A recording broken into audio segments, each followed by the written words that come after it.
अधिकारी बलिदा खाताय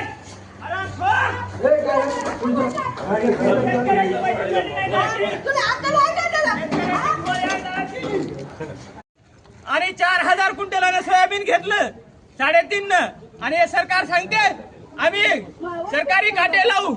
हे सरकार व्यापाऱ्याचं सरकार आहे। फाशी झाली तरी मी हरकत नाही, पण शेतकऱ्यावर अन्याय होऊ देणार नाही। शेतकऱ्यासाठी मी फासावर चढायला तयार आहे। तहसीलदार साहेबांचं काम नव्हतं एखाद्या गावात जाऊन मला पैसे पडले का म्हणून। सर्वसामान्य शेतकरी जेव्हा टॅक्स भरतो तेव्हा तुम्ही अधिकारी लोक तेव्हा तुमचे अधिकारी लोकांचे पगारी होतात। तुम्हाला जाणीव असाय पाहिजे या गोष्टीची। काय व्हायचे ते होऊ द्या। आज तहसीलदाराची गाडी फोडली, उद्या आमदाराची फोडतो।